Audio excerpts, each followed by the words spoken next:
Hello and welcome to the video. Recently I've been crushing with Kassai and today I'm going to give you the guide how.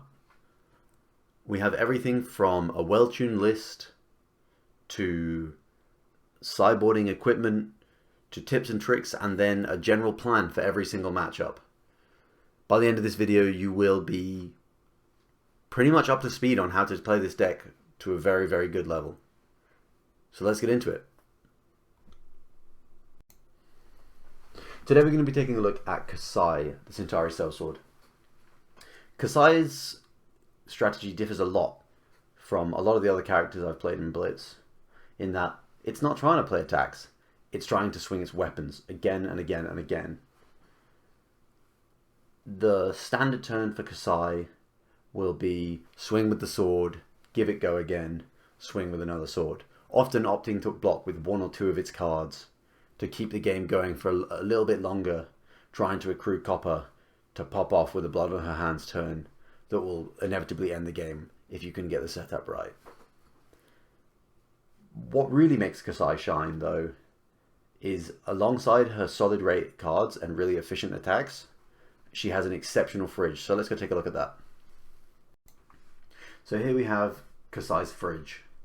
Essentially every single matchup will usually have you running the standard equipment of Arcanite Skullcap, Courage of Bladehold, Valiant Dynamo, and Braveforge Braces. With the exception of the Oldhim matchup, in which you will swap out Braveforge Braces for Gallantry Gold, and then the Kano matchup, in which you will run Spell Void 1 and then Null Rune 3, giving you the best shot you can into what is a really rough matchup. So let's talk through all of the pieces of equipment that that Kassai currently offers. Skullcap, it blocks 3. That's all you can really say about Skullcap. It can help you cover some big dangerous on-hits that often come around in Blitz.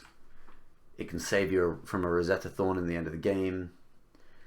My one big tip is that with the razor-thin margins that occur in Blitz, holding off on blocking with your armor, obviously you need to block as much as possible with a Valiant Dynamo, and you should make sure you're getting that refresh every single turn, gaining that 1 life every single turn, blocking as efficiently as you can with these. But letting your opponent hit you, saving your armor for a little bit longer than you might possibly, to be able to enable your Arcanite Skullcap, can be a huge benefit, because a lot of decks in this format, Rhinar, Kassai, Chain, Briar, will run the Skullcap, and if you're the one who's lower on life, you go to 1, you deny your opponent being able to block 3 with their Skullcap, it's almost as good as just hitting them with an attack. You know, if they only block for 1 with a Skullcap and you get 3, that's half a card you just dealt them. That's crazy. So it's really important to manage how you block with your equipment, often opting to take a bit more damage in the early game, not blocking, you know, still choosing to block with cards where it's optimal, but holding your equipment to try and take a bit more damage and manage it. So, you know, if they attack for 4 and you're 1 life over them, maybe you take 2, you go to 1 below them, and then set you up for a really nice Skullcap block. Managing how you block with Skullcap is super, super important in this format. And with Valiant Dynamos, you know, it's easy for you to set up the thresholds where you're not giving up too much life to achieve that Skullcap block, but you are still getting that efficient Skullcap block without taking too much damage. And that can be a massive, massive tip for doing well with this deck, is understanding when and how to efficiently get value with your Skullcap. Hopefully that won't be a problem now that we've seen the Crown of Providence from the spoiler season. That looks like it'll be a pretty sizable upgrade, especially in a deck such as this where you do have a very limited set of cards that look great in your arsenal, and then Crown of Providence will just let you stick anything in there and flip it out. But moving on, we have Gallantry Gold. Gallantry Gold is specifically here for Oldhim and Oldhim alone. It will set up as part of a combo turn. Braveforge Braces looks really awkward into Oldhim because it lets them break the chain, and then it lets them block a second time with their Rampart, which is basically just a no-go for us. If we're breaking the chain and letting them get, you know, 3 block from 2 resources, it starts to look really, really difficult to actually push damage.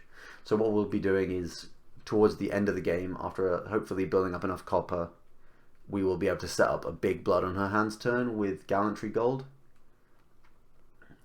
Apart from that, we will be running Brave Forge Braces, Courage, Arcanite Skullcap, and Valiant into Everon, but Kano, where we've got this. I'll talk a little bit about Courage. Courage in general is almost always saved for blood on her hands. It can be used in desperate situations. You know, you have a Glint, the Quicksilver, and you just don't have a second card, and you need to pull cards from their hand, or you might just be dead. You know, in a desperate situation, then you can use it. But in general, you're trying not to. It's important to make sure you get two block out of it before you pop it. Like, that's 10% of your life total. That's, again, half a card. It's really important you are farming those razor thin edges with your Valiant Dynamos. Okay, so now we've covered the equipment. Let's start to take a look at the wheels that make this deck roll. Okay, here we have all 18 of our deck's sources of Go Again. We have, in our red cards, our premium ones, Blade Runner, all 3 colors, and then Run Through, which in this deck is functionally 2 more copies of Yellow Blade Runner. This is a big addition to the deck and actually something that adds a lot of consistency. Before we were running red and yellow hit and runs, and those cards ended up looking really awkward because you don't really want to give the second attack Go Again, so you're not actually getting any benefit from the hit and run Go Again. So often it just looked like a Sharpened Steel or a really inefficient Go Again source. Whereas this yellow Run Through is a big upgrade. Yellow's functioning as pitches really, really well in this deck, and +2 and Go Again being just an insanely good rate card for us. Blade Runner Red, obviously the premium, and then Spoils of War. Spoils of War is a massively important card in this deck. It will give us access to turns that really push you towards the blood in her hands. That extra 2 copper shouldn't be overlooked. Whenever an opponent doesn't block on a Spoils of War turn, I'm either very happy because we're building a ton of copper for our turn, or they're about to kill us, but usually, hopefully, it should be the first. And then Driving Blade is an addition to this deck that a lot of people weren't running, but I think is actually really good. Because this deck wants to be playing, often, 2-card hands. You want to be blocking with 2, blocking with your boots. And then one of the most powerful things you can do off 2 cards is pitch a blue, play a Driving Blade, give your attack Go Again, swing for 5. You get the reduction, so although you've spent 3 mana now to swing, you can swing a second time. So now you've swung for 7 for 2 cards. You get the boots block back, and you can be generating 2 copper in the same time. And those attacks of 5 and 2 are very difficult for people to block efficiently. You know, to cover a 5 and a 2, it's going to be at least 3 cards from your opponent. And if they're giving you 3 cards for your 2, that's profit, right? That's profit. So you're generating copper, or they're giving you a profitable card exchange. So I think the red Driving Blade actually another exceptional source of Go Again. The blue Driving Blades, functionally, obviously it's less damage. Now you're attacking for 3 and 2. But if they only have attacks to block with, 3 will require 2 cards. It's still a Go Again, and it's a blue. And it's a 3 block. You know, we can't ask for much more. Glint the Quicksilver, 0 cost Go Again. Can sometimes net you a card. That's an exceptional card. And Hit and Run blue. This is probably the worst Go Again source in the deck, but when it comes to it, it still says Go Again, and we just want as many of those effects. And it pitches for 3 and blocks for 3, and those are its primary uses. But in a pinch, it gets the job done. It lets us swing our weapons. It lets us get that copper. It lets us reset those Valiant Dynamos.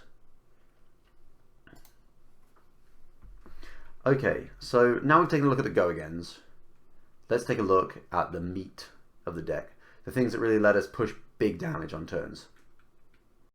And here it is. The meat. So we'll go top to bottom. Minerva Themis. 2 copies. Now this is a big departure from what I think a lot of other people have done with the deck. Most people have been afraid to draw 2 copies of Minerva. And I can totally see why. Drawing a second copy of this when you've already got one is a big liability.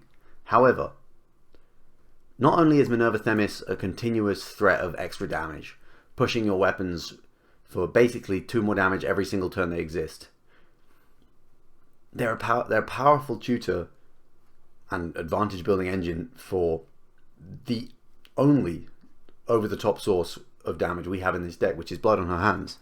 It allows you to find it while pressuring and gives you a card that if you can draw it on the first turn of the game, and I'm a big proponent of this, I think that one thing people massively misunderestimate in the Blitz format especially is the power of an advantageous first turn. And if you can set up a Minerva Themis in your arsenal on the first turn, you're most of the way to a victory anyway. From there, you know, you're going to be pushing 2 extra damage every single turn. Every single turn, 2 more damage. And then you have the inevitable late game as well, because you're going to get the Blood in Her Hands, and you're going to be able to have that pop-off turn that hopefully finishes it off. Another highlight is the 1 copy of Nourishing Emptiness. Now, prior to the Viserai bans, I was playing 2 copies of Nourishing Emptiness, and that was sort of a nod to the sort of unfairness of the format.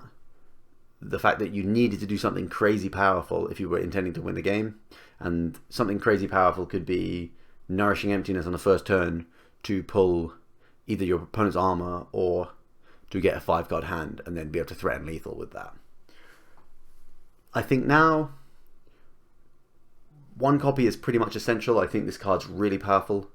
It will either pull a large amount of your opponent's armor or it will give you a 5-card hand while being a fine rate attack.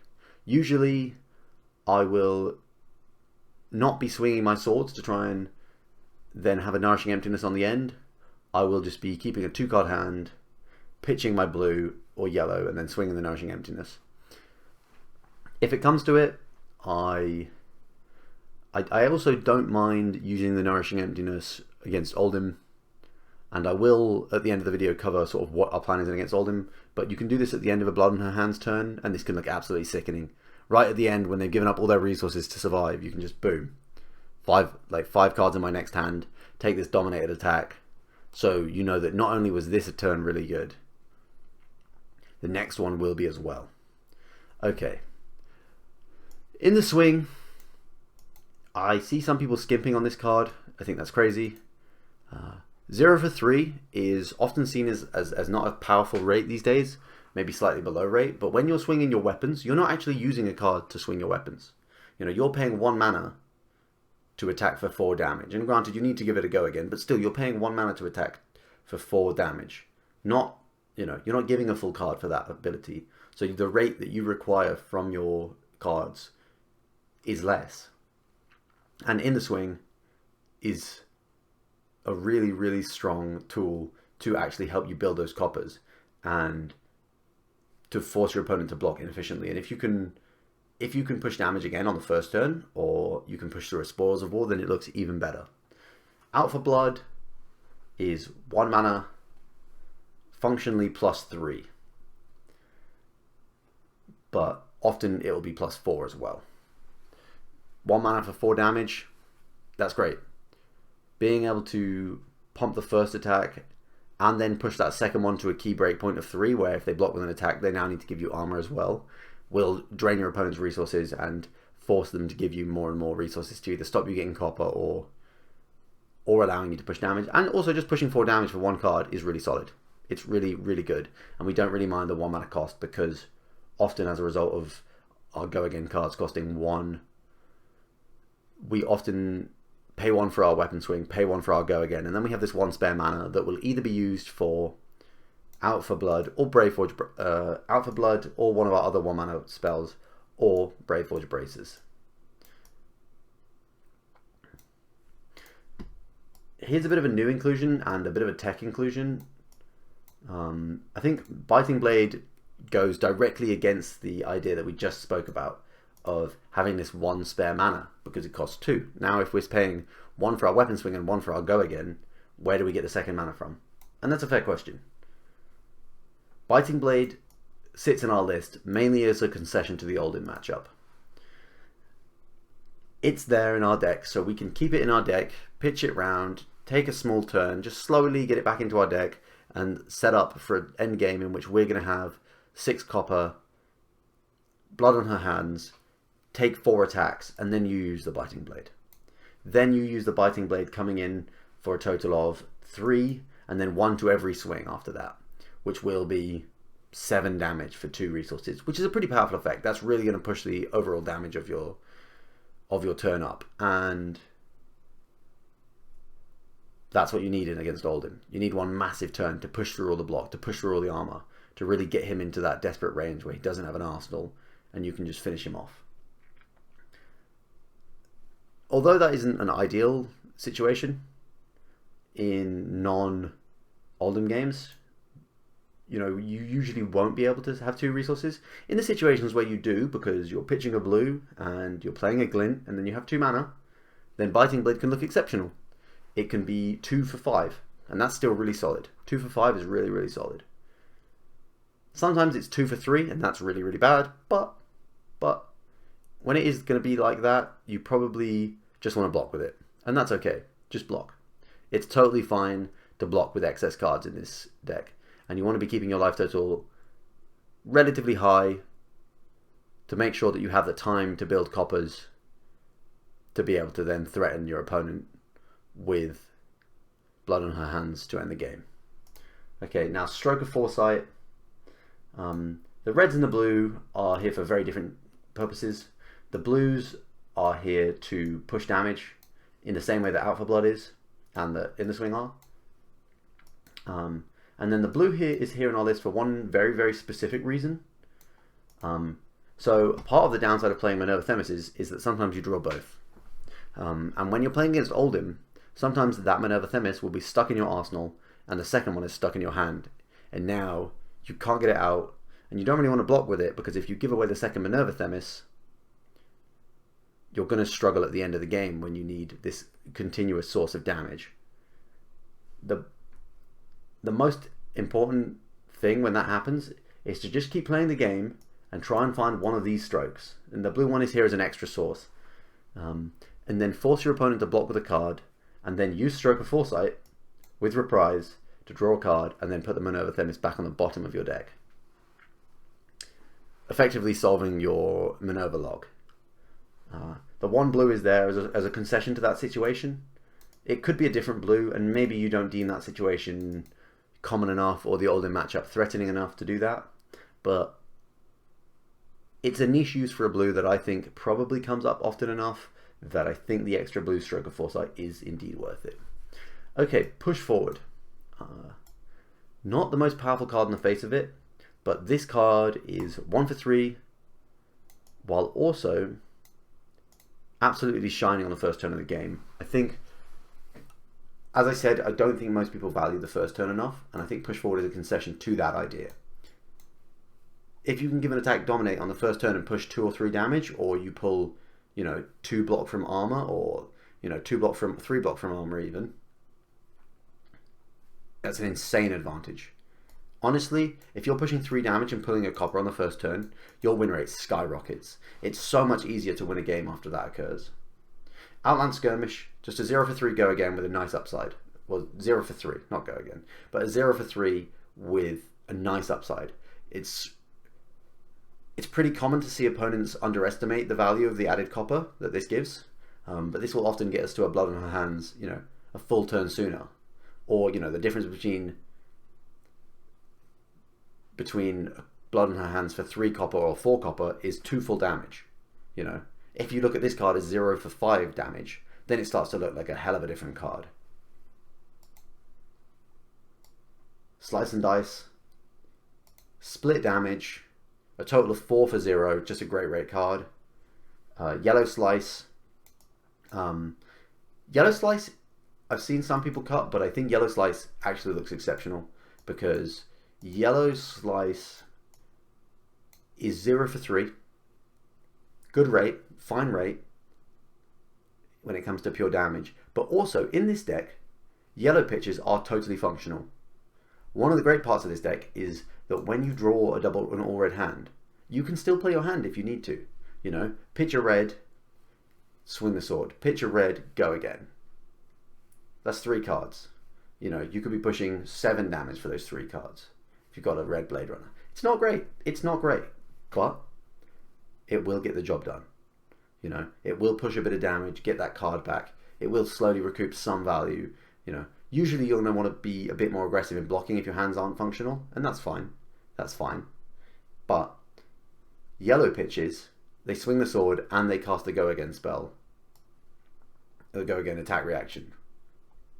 You know, they don't give the opportunity to play that extra 1 on the back end, use the Brave Forge Braces. You know, it can spew a little bit of value, but yellow pitches are certainly passable in this deck, and it's one of the reasons why we're so happy to play these yellow Blade Runners and these yellow run-throughs, because yellow pitch cards are still totally passable in taking your turns as Kassai.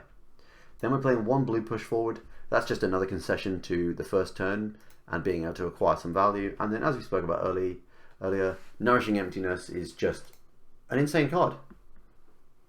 2 cards, 6 damage is fine, and then you have to work out the extra value of drawing a card. I mean, if it's hitting, it's like dealing 2 for 9, and that's exceptional. 2 for 9 is exceptional, because if you can line this card up into what your opponent wants to be their last turn of the game, they're thinking, yeah, I'll just take all the hits and then I'll finish him off. And then suddenly you're like, no, it's a Nourishing Emptiness. Now you need to beat 5 cards in my hand. You know, you need to deal more than like 15, probably 16, 17, 18, 19 damage with your armor. It can really start to be quite difficult to kill you through a Nourishing Emptiness. Okay, so now we've looked over the deck, I want to go briefly over this card. I want to talk about what to do when we have different numbers of coppers, because it's not always clear. In general, for 1 or 2 coppers, I'm trying not to do this. You know, I'm holding off if I can. And if I can't, if it's kill or be killed, you know, if you have a source of Go Again in your hand, then if you're down to just Blood on Her Hands in your arsenal, 2 coppers, nothing else, then the best thing you can do is Go Again, attack twice, and you crack your courage, swing the saber, swing the saber, swing the saber, and that's 6 damage, 1 card. And if they block, it's more, and it generates 3 more copper if they just all hit, which is something. It's something. It's not where we want to be, but that's 2 copper. That's 2 copper. If you have a Go Again source in that hand, now you could go attack twice, +1,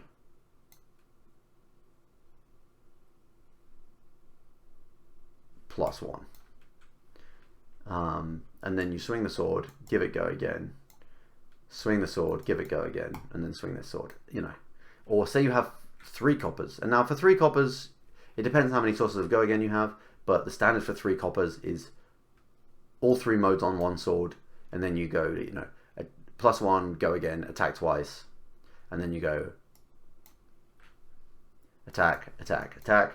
If you have 4 coppers, and it can be a bit different and maybe not clear, but for 4 coppers, Blood on Her Hands doesn't specify that you can only target each weapon once. It just says you may choose each mode twice. And so if you're on 4 coppers, the best thing you can be doing, unless you have more sources of Go Again in your hand, but if you have a Blood on Her Hands and no extra Go Agains, is just to say, this can attack twice, this gets +1, this gets +1, and this gets Go Again. And then you're swinging for 4, 4, 2. And that can be just off the Blood on Her Hands. That's 4 coppers and Blood on Her Hands and courage. And now you're swinging for 10 damage. That's pretty exceptional. And then if you're up to 6, then it can be 12 with this. It's really important to analyze your opponent's armor and, you know, theoretically what your opponent can be blocking with.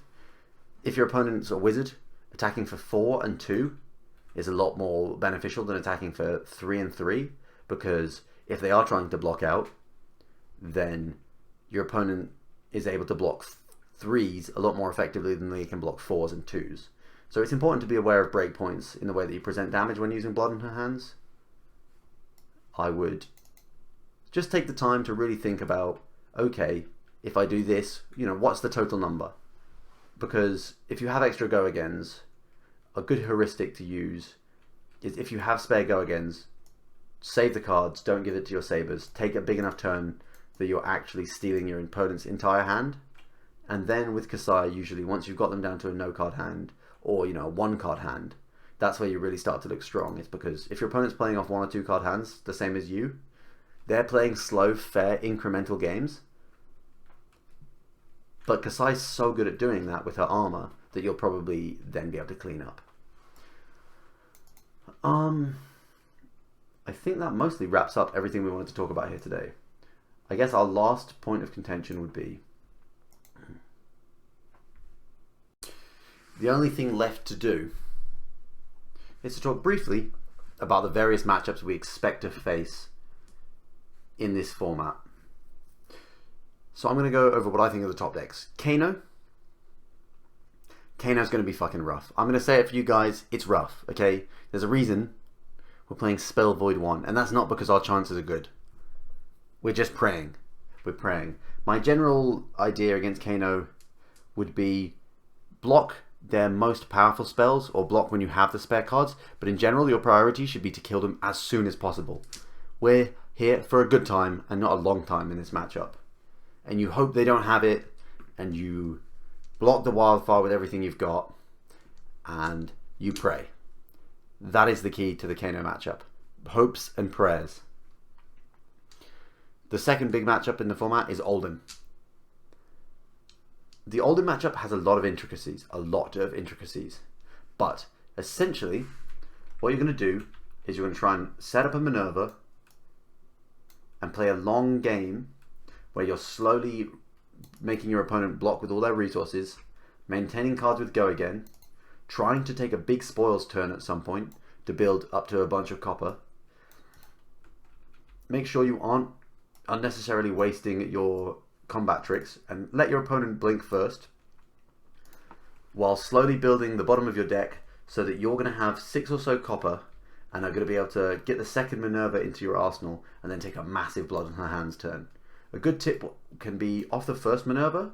If it isn't a particularly good spot to immediately pull the trigger, just don't go get the Blood in Her Hands.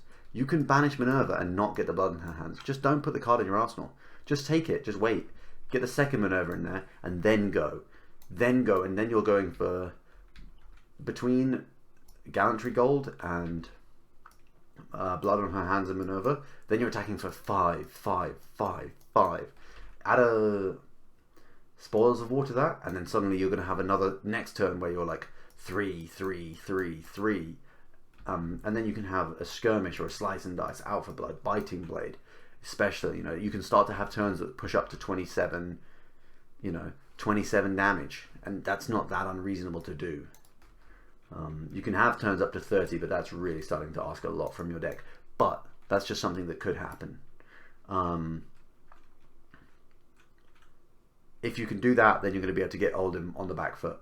And also, if Oldhims aren't playing really clean, or their deck's just not set up effectively, if they're playing the more aggressive type of Oldhim, where they're not on the full fatigue plan, you just need to play a strong mid-range game against them. Utilize your armor effectively, be willing to block when necessary, and it is really important to understand what the Oldhim's plan is.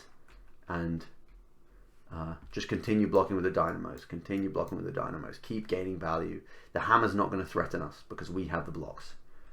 And then it's really important not to waste your Nourishing Emptiness as well. Nourishing Emptiness also should be saved, hopefully, for a Blood on Her Hands turn, or a turn when you've got them down to no arsenal, and you can take a nice juicy turn where you have 2 go-agains, so you can go weapon swing, Nourishing Emptiness on the end.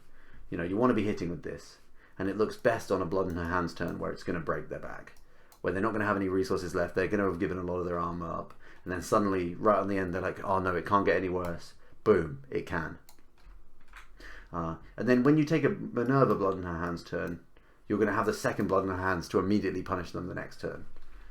It's important to work out which one of those Blood in Her Hands turns is going to need the courage, because obviously you can only have it for one. But that's basically a quick summary of the Oldhim matchup. the best advice I can give you is to get in the street, battle, play that matchup, and practice it, because there's so many small tricks, from understanding that you don't always have to flip your maneuver straight away. You know, if your hand's not good, you don't have to flip the maneuver, because they might just let you trigger it while you're just doing a little bit of damage here, a little bit of damage there, just one.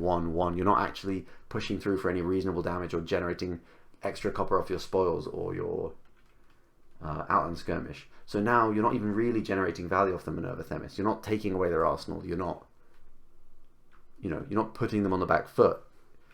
So it can be beneficial not to flip it immediately.